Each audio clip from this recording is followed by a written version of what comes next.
Hey y'all, Eli, 1776 Duck here. Appreciate you stopping by. We're now in episode 3, weekend at Gun Grandpa's house with Ken Hackathorn.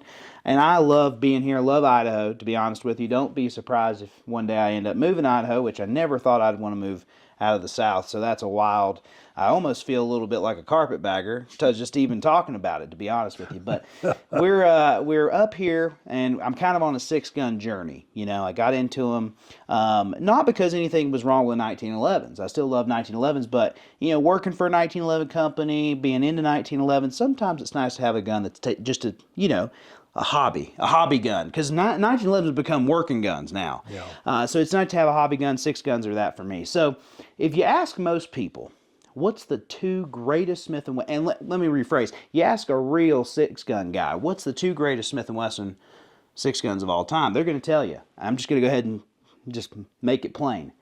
Triple lock or Smith & Wesson New Century and the Registered Magnum. Smith & Wesson Registered Magnum. Yeah, those are the 2 most people consider the best quality, the best made examples of Smith & Wesson revolvers over the entire span of their double action revolver production. That's right. And just a couple weeks ago, I actually, funny enough, put the nail in one of those coffins with my own triple lock. And this is, of course, we talked about this. We know this is a factory, Smith & Wesson factory refinish gun. But even with that said, this is an incredibly nice gun. Oh, yes.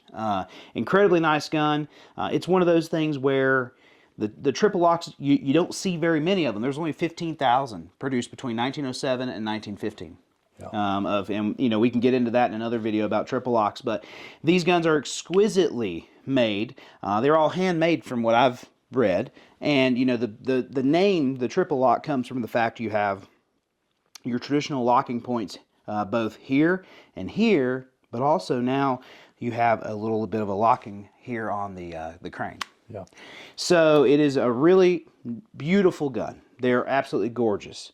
However, most people, when you say, you get them in a corner and you go, you have to pick one Smith & Wesson revolver, it's the Reg Mag, the Registered Magnum. And most people, as we've talked off camera, most people have never even seen one in person. Or touched it. Or touched one, much less shot one. Yeah. And you have 2 Registered Magnums, actually. We have a 6-inch gun and then the 5-inch gun. Yeah, I've got a 6.5. A 6.5. It's virtually, I would say it's as close to new as you can get. Oh, gorgeous gun. Yeah. And then this is a 5-inch that I got a long time ago. And it by Registered Magnum, it's still a pretty darn nice gun. It's still, yeah, absolutely. It's not like new. It's been used, and when you were out here last year, I think I've got it out and you fondled it and we're pretty excited about it. So when you were coming out this year, one of the things I think we discussed that, and I said, well, you need to shoot it. And you need to shoot it with real 357 ammo, and you need to get, you know, we'll put it in a holster and we'll shoot some drills and you will see what you think. And so today was the day. It absolutely was, and actually lucky enough for you that the beater Reg Mag is a 5-inch gun, because you and I have both have an affinity for 5-inch end frames. Right. So luckily the one we want to shoot is the 5-inch gun. So you know, it's one of those things. It's a surreal moment, and I'm going to get a little emotional here because it's like these are dream guns. Okay, people, this isn't like, oh man, that's just an expensive. These are dream guns. These are guns that defined gun guys. When you walk into a room and you start talking about, I'm a gun guy, and you start throwing out the term Registered Magnum, triple lock, you know, and then people and then those guys who say they're gun guys kind of go, I don't really know what you're talking about. You know that you're not dealing with a real gun guy. So to actually be able to not only handle the Reg Mag, shoot a Registered Magnum, but at one point in the day, I was just casually walking around with a Registered Magnum in a holster. And that has just been, I genuinely have to thank you, because that has been one of the most amazing things in my life. And I know it's a small thing for you. It's a big thing for me. But this Registered Magnum, it's one of those things too. We read about how nice these guns are, you know, and a lot of folks I'm sure watching this have read about how nice Reg Mags are. And you're not wrong. They are very nice. But actually getting to use the gun, is a whole nother experience. So you had me do a few different drills with the Registered Magnum. We were talking a little bit. Of course, this does have the original service stocks. Speed loaders really didn't come online until, you said the 60s is kind of when they started coming online. So obviously Smith & Wesson didn't consider that with these guns. So when we did use a speed loader, I kind of had a little bit of a, you kind of have to come in at an angle to get past the horn of the grip. Right. Yeah. And again, I'm still working through my, I'm really only a little over a year into working with 6 guns. So I knew that was going to be a little bit of a trouble, but no problem. You had me, what were we running, like a steel plate El Prez kind of deal. And really, truly, I cannot imagine owning one of these and not shooting it. And plenty of people do. Oh, plenty of people do. Most people I know that have Reg Mags, because they're so valuable, I can say, how many roughly? About 15,000 triple locks. About 5,500 of these. Right. So these guns, I mean, this is a gun that typically is easily a $3,000 gun. Easily. And maybe above. All day. Mm-hmm. This is double that. And that's conservative. That's conservative. I mean, most Registered Magnums flow in the, just from what I've been seeing, because I want a Registered Magnum very badly, like really badly. And so I've been looking at them pretty heavily. Most of the time, you're going to spend between $7,000 and $11,000 for a Registered Magnum. And that obviously condition, barrel length is a big factor. And of course, just overall condition is something you're going to have to consider. But it's one of those things where, we talk about, in the gun world, we talk about how the 1930s specifically were a time of exceptional craftsmanship within the traditional American factories, the American brand factories, Winchester, Colt, Smith & Wesson. But really, with handguns, Colt and Smith & Wesson shine above everything else. Colt with, of course, the government models that are just absolutely incredible. And Smith & Wesson with not only the Registered Magnums, but 3844s. But their whole product line was spectacular. Of course. Because let's face it, we're at the height of the Depression. Labor's cheap. You've got craftsmen, not employees, not assemblers, craftsmen who have practiced their trade for decades. The degree of handwork and fitting and detail work was unparalleled in that era in America. In everything, no matter what it was, stuff was made to a skill level and a perfection level that we can't imagine today. That's right, and it shows because of all of the in frames I've ever shot. Actually, I'm gonna say of all of the revolvers I've ever shot, it's like butter. I mean, it's like the action is all butter. I mean, truly an amazingly smooth action. Just everything. And this is a long action pistol. For those of you who don't know, Smith & Wesson actually shortened up the action post-war. Mm-hmm. So, you would think that shooting fast, as we did today, you would struggle a little bit more with the long action. Actually, it's the other way around. Right, it's the other way around. I shoot a long action pistol superbly better than a short action pistol, and this is the best of the best. So we were shooting, like I said, that drill, and I kind of almost surprised myself. I mean, I was really enjoying shooting this gun. Of course, this does also, as we've talked about in other videos, this has a call style gold bead. Epically cool, by the way, to have on a Registered Magnum. Epically cool. Yeah. I mean, to be quite frank, this configuration of Reg Mag is the one that I would want if I could have any, except maybe a 3.5-inch gun. But we waited. The sun kind of came behind us. That gold popped, like it was on fire, and just boom, boom, boom. And I do want to take a quick moment to talk about the loads, because we weren't, a lot of people when they shoot in frame 357 Magnum revolver, they shoot basically just off the shelf 38. That was not what we shot. Except we didn't shoot that at all. We shot some real deal full house 357 Magnum. And then in the video where I'm shooting the steel plates, that was actually a really special load. It was a 3844 load, right? Yeah. What I decided, and I've been shooting 357 since I was 16 years old. Okay. And one of my goals was, can you shoot them as quickly and effectively as, say, a 38? And the answer is no. Sure. Yeah. The real deal stuff is a mother to recoil time and recovery time is pretty tough. Right. So as time went on, it was like, and of course, I actually tried that at one point with K-frames, and all I managed to do was destroy them. Right. 357s and K-frames is not a good combination. The guns were originally, the 357 was made to be shot in an in frame. So I thought, okay, I'm going to come up with a load that is the 357 load, but it's much more than 30 special. And what I started trying to come up with, and I created different loads, all using 158 grain bullets. And I wanted a load that I could shoot quickly and effectively without being handicapped with recoil recovery, but it still was a Magnum.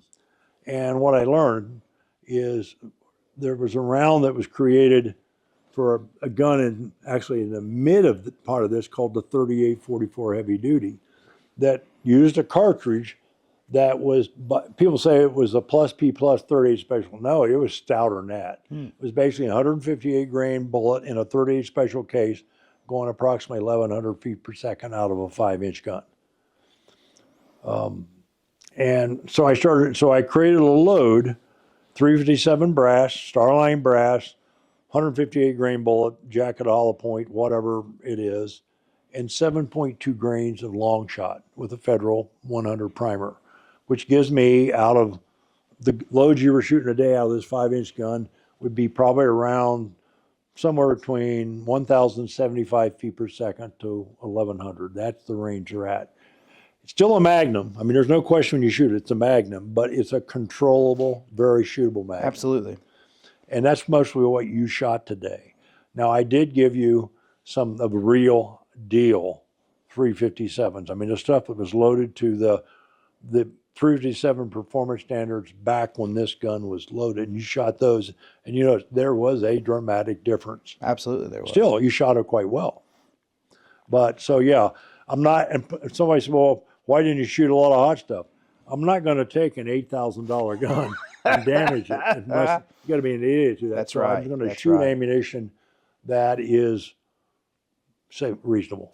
Right. And, you know, you still get the joy of shooting the Registered Magnum, but without really beating up the gun. Yeah. And, you know, some people might even say, hey, why don't you just shoot, you know, a Model 27? And to that I say, wait until you shoot a Registered Magnum. Yeah. I mean, it truly is a completely different experience. And you realize this gun was made in 1936.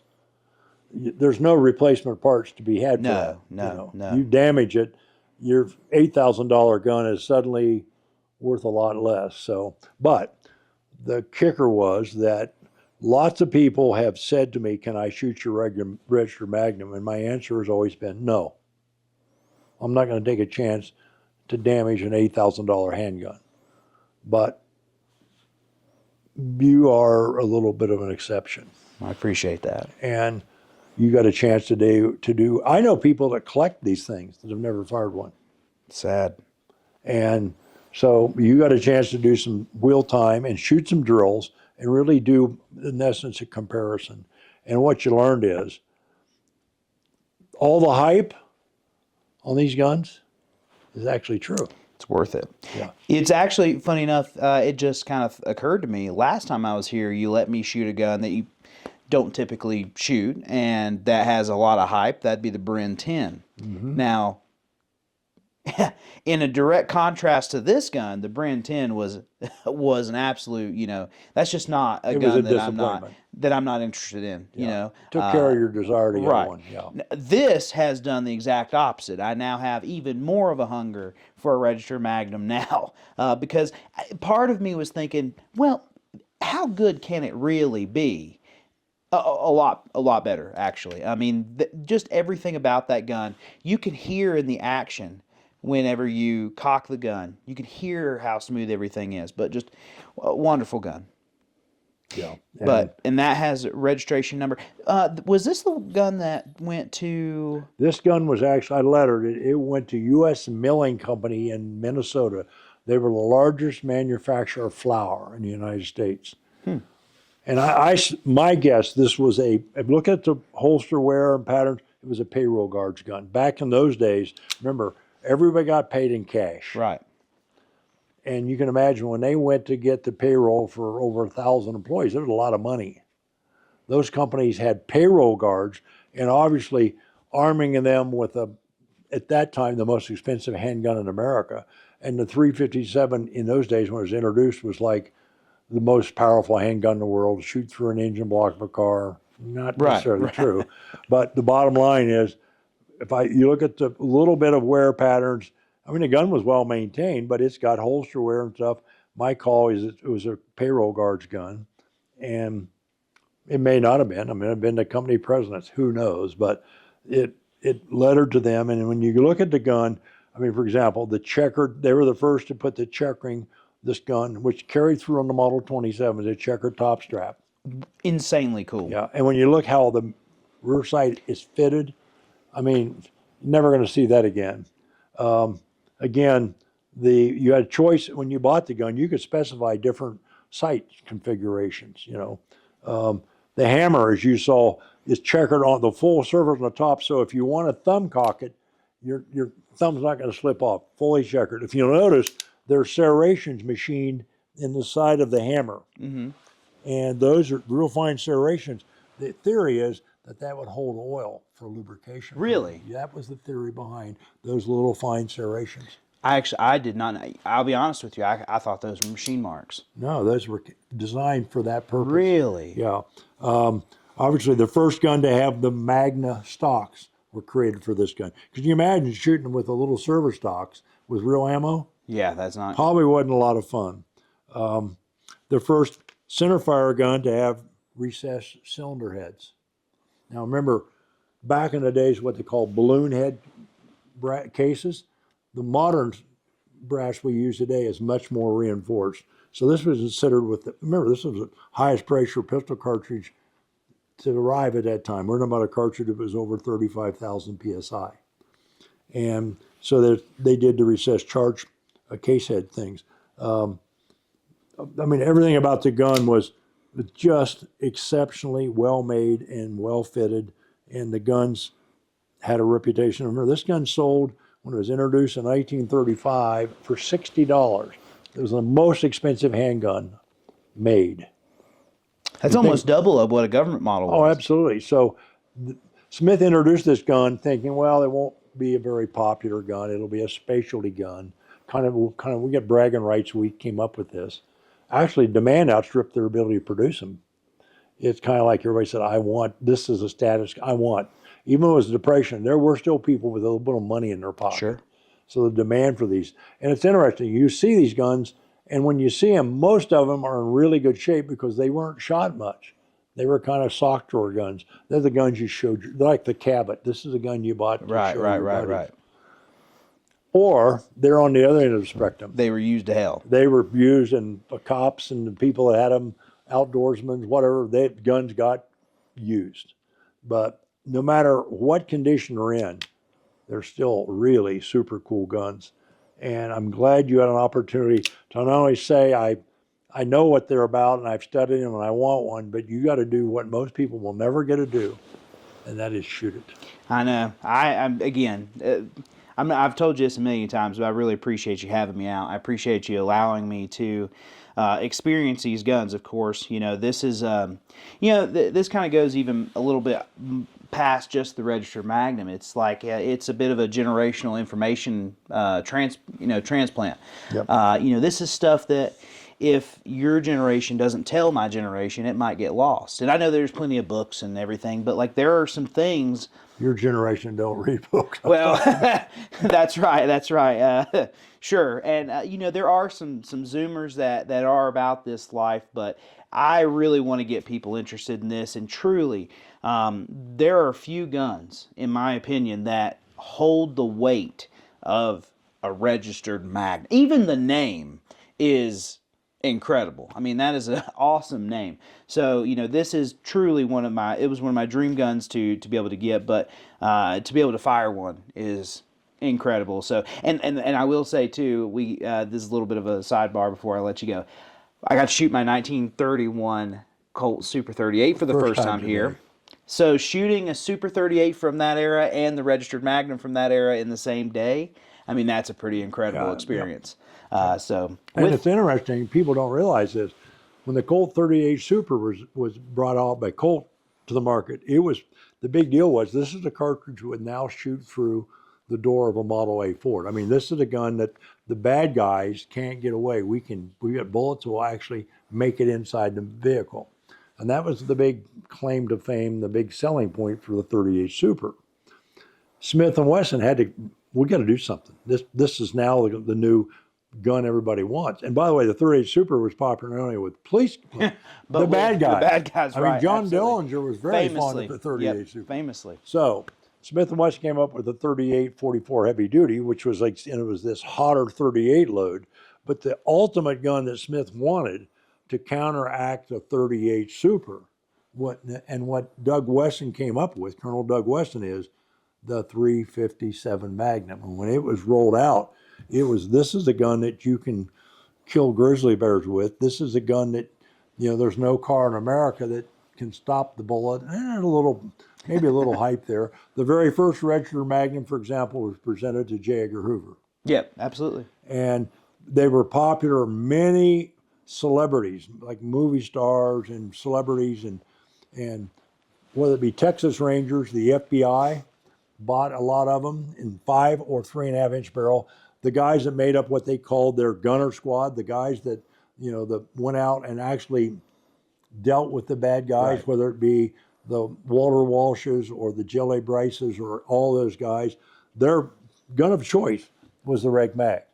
So it became kind of like, if you're a really serious dude, the gun you want is a Reg Mag. And it is kind of interesting too, the parallels between this gun and the Super. The Super was really Colt's like cream of the crop automatic handgun, and it was the cream of the crop automatic handgun, I believe, at that time. This being the cream of the crop, revolver. They typically trade pretty similarly priced now. A Super is not going to be cheap. This is not going to be cheap. Typically, they're about the same price. So really, when it comes down to it, and you're saying, "Hey, I want the baddest gun of the interwar period," you got to make a decision. You're going to go to the Colt Super 38. You're going to go to the Registered Magnum. Either way, you're going to pick a good one. I'm telling you right now, y'all. If you own this is a message to Registered Magnum owners before I cut out. If you own one of these and you haven't shot it, shame on you. I don't care, if you've got, especially if you're one of those collectors that has multiple of them. Shame on you. This is the best shooting revolver I've ever fired, and the experience is unlike any other. So, with that, you have anything else you'd like to say? No, you said it all. We're going to let you go. Thank you so much for joining us. Have a great rest of your day, and always remember, carry cocked and locked.